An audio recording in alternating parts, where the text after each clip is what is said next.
Muito obrigada, Sr. Presidente. Começo por cumprimentar os senhores professores Mariana Esteves, Bruno Carvalho, Pedro Freitas, Miguel Herdade e Susana Peralta, que não sei se estão todos desse lado, mas pelo menos foram os autores do estudo, e começar exatamente por isso, por reconhecer o bom espírito de proatividade e de colaboração entre a academia e o decisor político no apoio justamente à decisão. Acho que é uma boa prática.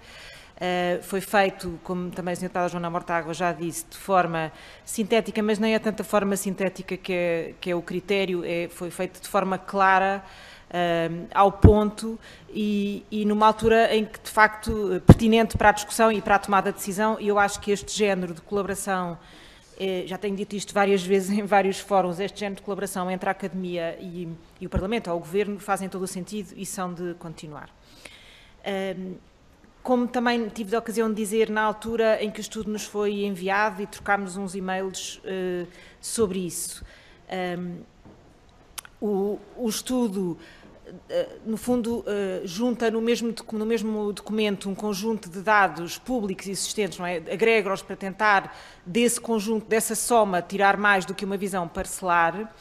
Muitos desses dados, e concretamente aqueles que vêm no capítulo, ou no ponto 5, no impacto das condições socioeconómicas no desempenho escolar, têm sido alvo de discussão há vários anos aqui no Parlamento, discussão e iniciativas e progresso, em alguns casos, em outros não, também depois depende um bocadinho dos pontos de vista. Os outros pontos, 2, 3 e 4, habitação, alimentação e condições socioeconómicas, também, embora às vezes não passem exatamente pela Comissão de Educação, mas obviamente também são matéria de trabalho no Parlamento, isto para dizer que não são exatamente dados novos, mas que de facto a sua junção num mesmo documento tem o grande benefício de nos permitir uma visão mais geral e, portanto, uma capacidade de decidir melhor neste momento concreto. Como também vos disse na altura, a resolução do Conselho de Ministros já previa e também isso constava do vosso trabalho, que os alunos que se encontrassem em situações reconhecidas pela escola como nos seus contextos familiares ou socioeconómicos, não terem condições para o acesso à distância, que então deveriam ser sinalizados para estar na escola durante esse tempo e, portanto, mitigar o efeito do ensino à distância, bem sabendo que o que se esperava era estar na escola a ter aulas à distância, não é? Não tinham um professor, tinham as condições para aceder ao ensino à distância. Mas eu falando com várias escolas, e tenho feito essa volta ao telefone, mas tenho... aquilo que muitos professores me dizem, particularmente na região do Norte, mas eu suponho que isto aconteça, como disseram, também nas regiões onde tipicamente e previamente já se conhecia um padrão de abandono ou de menor interesse pela escola e de menor investimento na escola, o que me dizem é que o problema não era sinalizá-los, o problema era mantê-los e tê-los de facto na escola, não é? E isso é um tema mais denso, mais complexo, mais lento na capacidade de influenciar, porque tem a ver com a valorização e tem a ver com a correlação que aqui fazem, não é? O facto de haver as mães com menor escolaridade nestes grupos de alunos, isto, de facto há uma correlação depois entre o valor que é reconhecido à educação e, portanto, entre aquilo que é a capacidade e a vontade de disponibilidade para, se todos os outros meninos estão em casa, ou os outros alunos estão em casa, porque é que o meu filho há de ir para a escola. E isto aconteceu e é um problema real, às vezes mais difícil do que simplesmente dizer tem que estar na escola.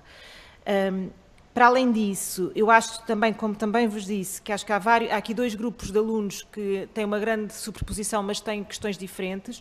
Há os alunos que realmente, por condições socioeconómicas, têm dificuldades de aprendizagem e há os alunos que, tendo ou não dificuldades socioeconómicas, têm percursos de insucesso. E, portanto, como digo, há aqui uma superposição, mas estes também precisariam de uma atenção especial e às vezes não são exatamente os mesmos.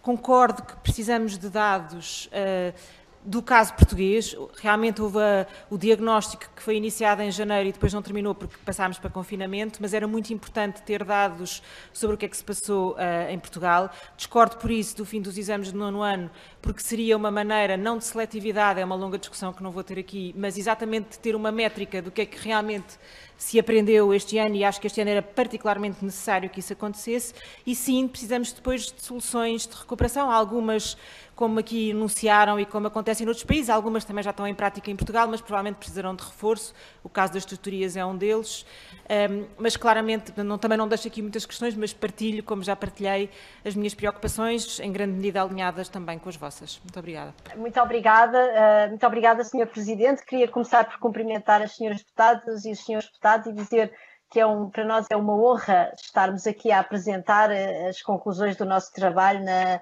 Assembleia da República.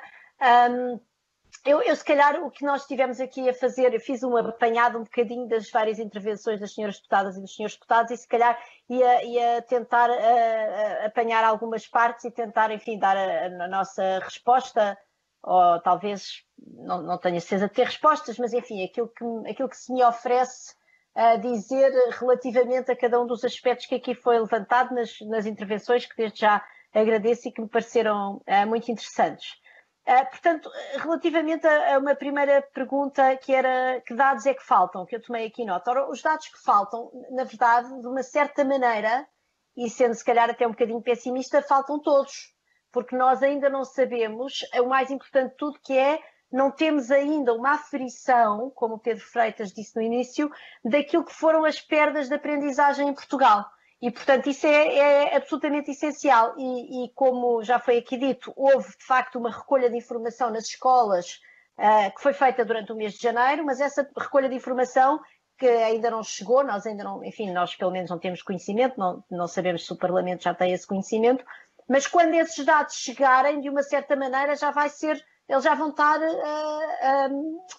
desatualizados, na medida em que, entretanto, houve outro período de encerramento, que foi um período longo, e que é importante rapidamente voltar a ferir as perdas que, entretanto, se acumularam neste segundo período. Então, isso é uma primeira parte e é importante nós percebermos que aquela informação que vem no estudo e que vem nos slides acerca das perdas de aprendizagem, designadamente no Reino Unido, o Reino Unido encerrou as escolas no ano passado, ou seja, em 2020, num período muitíssimo mais curto, cerca de 1 mês e meio, 2 meses, do que neste ano, do que Portugal, e, portanto, certamente que a realidade que vamos encontrar por cá, enfim, dificilmente será melhor do que aquela, vamos dizer assim. Portanto, devíamos estar muito preocupados e devíamos rapidamente ir à procura, rapidamente o Ministério devia voltar a recolher informação. Relativamente também, já agora, àquilo que foi previsto pelo Governo e que, de resto, o nosso estudo, de facto, mencionava, de ter alunos em presencial, é importante dizer, aliás, a senhora deputada Ana Rita Bessa mencionou esse facto, para já não houve verdadeiro ensino em presencial. O que houve foi alunos que estiveram na escola a seguir o ensino à distância, o que evidentemente para muitos deles faz uma diferença substancial, tendo em conta os ambientes, até às vezes, vamos dizer, emocionalmente disruptivos que vivem em casa. Mas também é importante se perceber que, segundo os números que vieram a público na imprensa, apenas 17 mil alunos estavam na escola a ser seguidos. E isso corresponde, segundo umas contas que foram feitas pelo investigador Alexandre Homem Cristo, com quem nós temos contacto, mas que não é da nossa equipa de trabalho, corresponde pelas contas do Alexandre Homem Cristo a cerca de 5,7% dos alunos que têm necessidades educativas especiais e que corresponderá a cerca de 1,6% dos alunos beneficiários da ação social escolar. Enfim, 17 mil alunos é um universo muito pequeno de alunos, de qualquer forma, portanto nunca podíamos esse trabalho foi uma boa intenção, mas foi uma boa intenção que não foi implementada cabalmente e isso deve-nos, mais uma vez, convocar para percebermos que mesmo essa estratégia de mitigação que foi utilizada que foi prevista para este ano letivo pelo Governo, foi, enfim, aplicada de uma maneira que ficou aquém daquilo que seria o seu potencial de verdadeira mitigação. E isto é importante compararmos, por exemplo, com números que nós temos do Reino Unido, comparáveis, no sentido em que são deste confinamento agora de 2021, em que havia 99% das escolas que estavam abertas, 19% dos alunos da escola do ensino público estavam na escola, e nas escolas primárias esse número subia para 28%. Portanto, durante o confinamento do Reino Unido deste ano, 2021, 28% dos alunos do ensino primário estavam a ter verdadeiro ensino presencial. E 47% dos alunos em escolas para necessidades educativas especiais estavam na escola e havia também cerca de metade dos professores em trabalho presencial nas escolas. Portanto, é preciso também termos consciência que entre confinamento e confinamento há realidades muito diferentes e o nosso é especialmente abrupto. o confinamento em Portugal, enfim, o encerramento das escolas é especialmente abrupto e é especialmente penalizador para as crianças. Relativamente a outras questões, portanto, relativamente à importância, é evidente, houve aqui uma série de temas que foram verdadeiramente fundamentais e que eu vou, se calhar, vamos dizer, resumir num só comentário. A importância do pré-escolar, claro que sim, o pré-escolar é fundamental para a aquisição de competências cognitivas e não cognitivas das crianças, e qualquer investimento que o país faça no pré-escolar é essencial. Depois falou-se aqui da qualidade das casas, falou-se aqui dos problemas dos problemas dos bairros, dos problemas ambientais, tudo isso, e da questão até do rendimento, que foi aqui levantada pela senhora deputada Ana Mesquita. É evidente, não é, que a montante de tudo isto está um problema de rendimento, e, enfim, de um país onde há ainda fragilidades sociais muito acentuadas.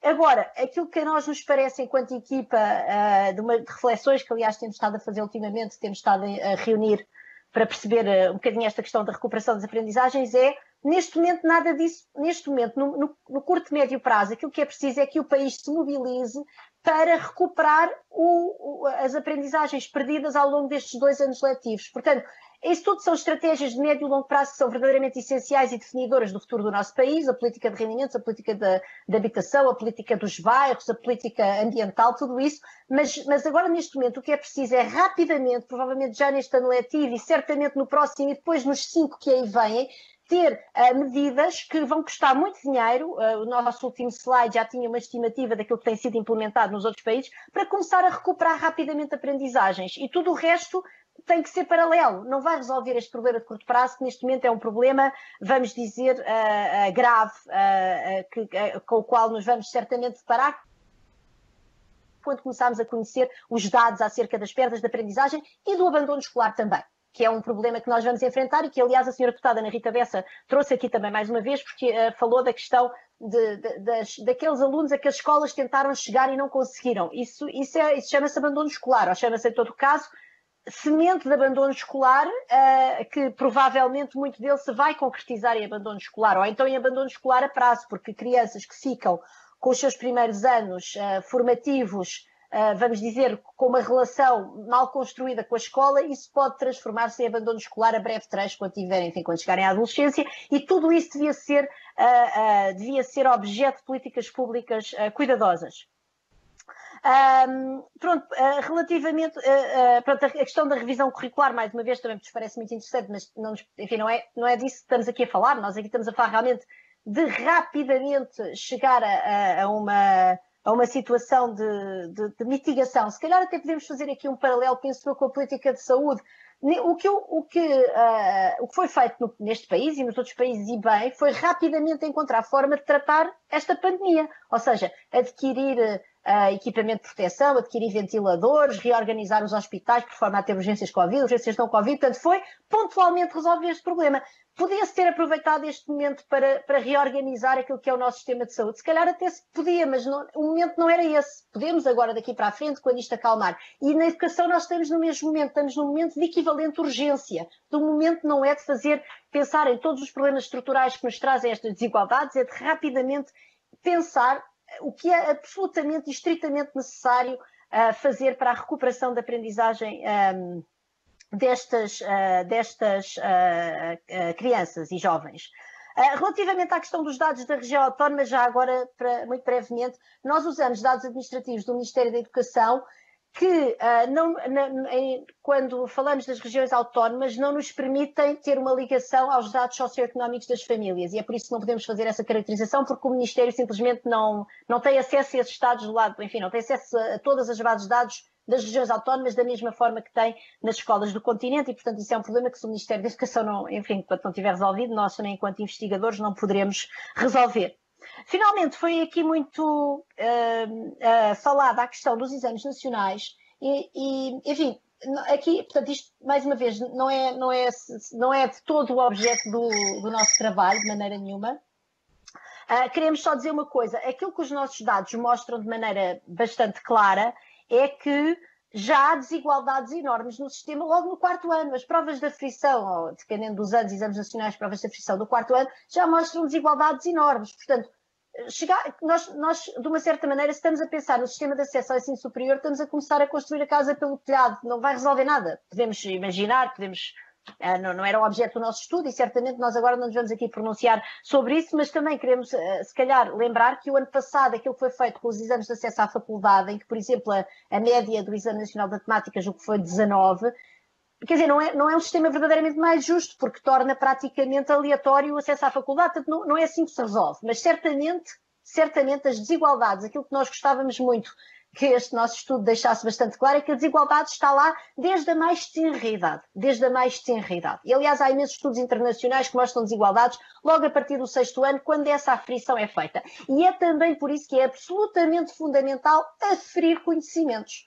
Qualquer estratégia que agora, neste momento, siga por um caminho de eliminar exames nacionais e eliminar a aferição, não vai fazer desaparecer a desigualdade. A desigualdade vai lá estar, só que nós não vamos reparar nela. E se não repararmos nela, não vamos poder desenhar as tais estratégias de mitigação, que são urgentes e vão custar vários milhões de euros. E, Sr. Presidente, eu julgo que já esgotei o meu tempo. Precisamente, mas pode terminar o raciocínio quando entender. Mas já esgotamos, estamos em 10 minutos e 44. Sra. Professora, ótimo, pode... então eu queria terminar aqui, eu já tinha ido a todos os meus pontos, por isso muito obrigada pela oportunidade para apresentarmos o nosso trabalho e sobretudo para este momento também, depois de resposta que nos parece muito útil.